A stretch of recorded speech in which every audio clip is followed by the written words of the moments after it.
আসসালামু আলাইকুম।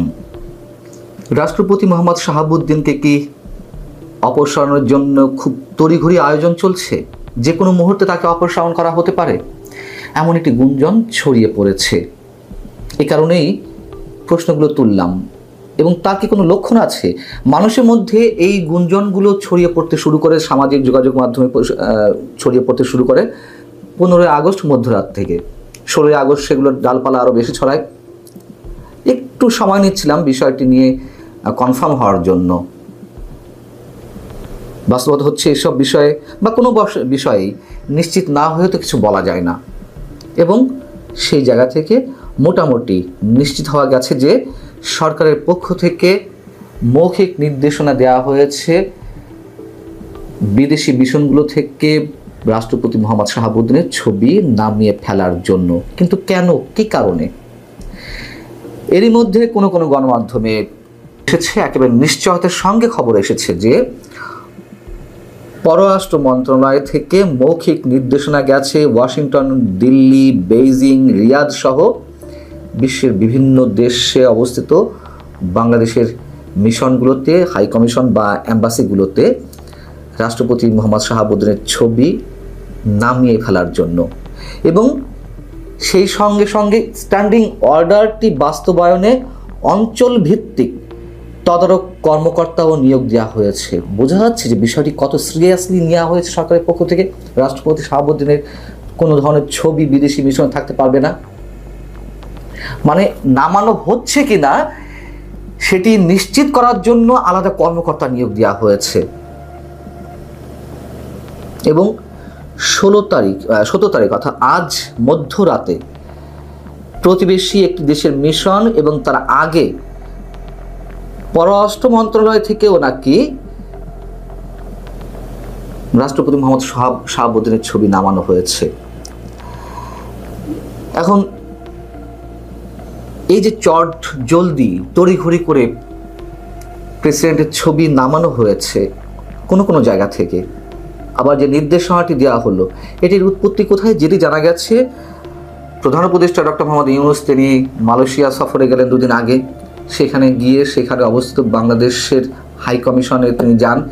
গিয়ে যখন দেখেন যে রাষ্ট্রপতির ছবি ঝুলছে দেয়ালে, তিনি ভয়ঙ্করভাবে রেগে গেলেন এবং সাথে সাথে ক্ষোভের সঙ্গে তিনি বললেন যে এখনই অ্যাট ওয়ান্স এই ছবি নামিয়ে ফেলতে হবে।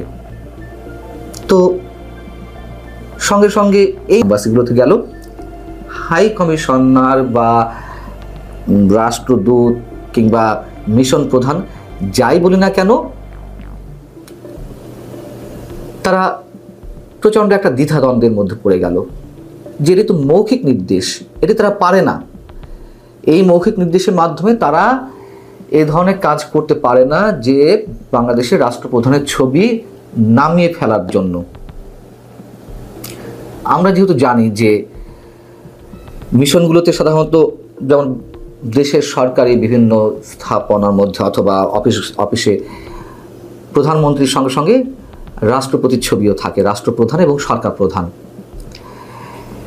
কিন্তু বিদেশি মিশনগুলোতে এই দুজনেরও ছবি থাকতে পারে। বাংলাদেশের সরকারি অফিসগুলোতে যেমন তত্ত্বাবধায়ক সরকারের প্রধানেরও ছবি থাকবে, কিন্তু বিদেশি মিশনগুলোতে তত্ত্বাবধায়ক সরকার, অস্থায়ী সরকার কিংবা অন্তর্বর্তী সরকারের প্রধানের ছবি থাকে না। সেইগুলোতে সাধারণত হেড অফ দ্য স্টেট বা রাষ্ট্রপ্রধানের ছবি থাকে। মালয়েশিয়া হাই কমিশনে যখন গেলেন ডক্টর মোহাম্মদ ইউনূস, তিনি দেখলেন যে তার ছবি নেই, শুধুমাত্র রাষ্ট্রপতির ছবি টাঙানো রয়েছে। তার ক্ষোভটা কি ওইখান থেকেই শুরু হলো, নাকি এর মধ্যে অন্য কিছু রয়েছে? এবং তার এই নির্দেশনা পর আমরা যেটা জানতে পারলাম যে যেহেতু মিশন প্রধানরা একটা বিব্রতকর অবস্থায় পড়ে গেলেন, তারা করলেন কি, সে একটি মিশনে 2 থেকে 3টি রুমে থাকে, রিসিপশনে থাকে, হেড অফ দ্য মিশন বা হাই কমিশন বা অ্যাম্বাসির রুমে থাকে। তারা একটি একটি করে ছবি রেখে দিলেন রাষ্ট্রপতির কোনো এক জায়গায়, আর তাদের নিজের রুম সহ অন্য জায়গা থেকে ছবিগুলো নামিয়ে ফেললেন। যদি কেউ চ্যালেঞ্জ করে তাহলে তারা অন্য রুমের ছবি হয়তো সাথে সাথে দেখিয়ে বলতে পারবে যে না, তার ছবিটা আছে। এরকম একটা ভয়ঙ্কর বিব্রতকর অবস্থার মধ্যে পড়ে গেলেন তারা। রবিবার যেই নির্দেশনাটি গিয়েছে এই নির্দেশনার মাধ্যমে বলা হচ্ছে যে চ্যান্সারি কমপ্লেক্স অর্থাৎ মিশন ভবন, মিশন প্রধানের বাড়ি এবং মিটিং রুমে বা তার যেই অফিস কক্ষ, যেটি ফর্মাল অফিস, সেখানে আর কোনো রাষ্ট্র বা সরকার প্রধানের ছবি থাকবে না।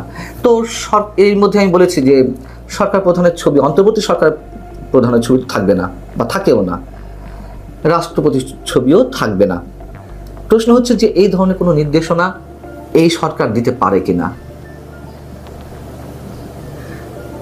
এবং দিলেও কোন আইনের ভিত্তিতে তিনি এই নির্দেশনা দিচ্ছেন। পররাষ্ট্র মন্ত্রণালয় থেকেও ছবি নামিয়ে ফেলা হয়েছে। আসলে কি ঘটতে যাচ্ছে এখন হচ্ছে মূল প্রশ্ন। কি ঘটতে যাচ্ছে? ছবি নামিয়ে ফেলাটা, রাষ্ট্রপতির ছবি নামিয়ে ফেলাটা আসলে কিসের লক্ষণ? রাষ্ট্রপতিকে অপসারণ করা হতে যাচ্ছে এই নির্দেশনার মাধ্যমে কি এটি প্রমাণ করে? আচ্ছা, অপসারণ যদি করার কোনো ধরনের চিন্তা ভাবনা বা সেই ধরনের কাজ এগিয়ে থাকে, সেই ধরনের সব ধরনের প্রস্তুতি তারা নিয়েই থাকে সরকার, তো অপসারণ করেই তো ছবিগুলো নামানো যেতে পারে। আগে থেকে কেন এটি করতে হবে?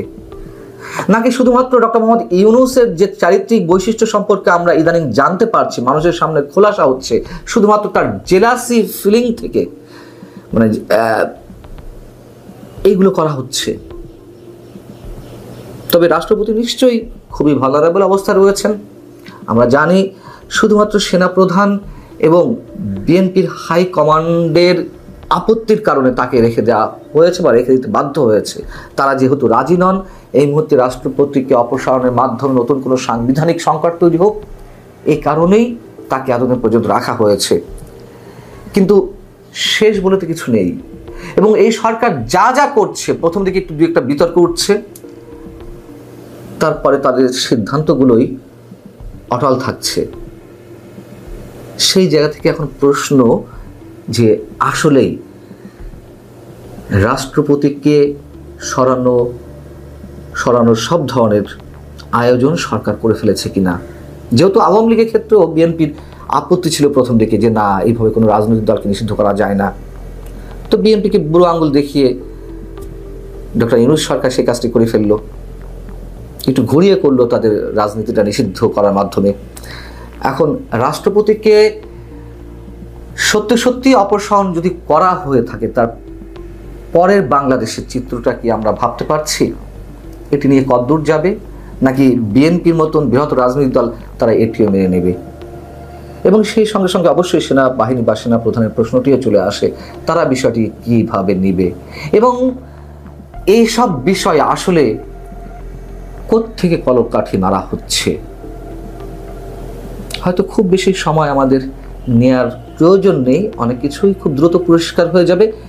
সবশেষে শুধু এটুকু একটু ইঙ্গিত দিয়ে রাখি, যা কিছু হচ্ছে, যা কিছু আমরা মনে করছি, তার উল্টোটা ঘটারও কিন্তু প্রবল সম্ভাবনা রয়েছে। বাদবাকি আপনারা বুঝে নিন। প্রয়োজনে এই বিষয়ে আমি পরে অন্য কোনো সময়ে বিস্তারিত জানাবো আপনাদের।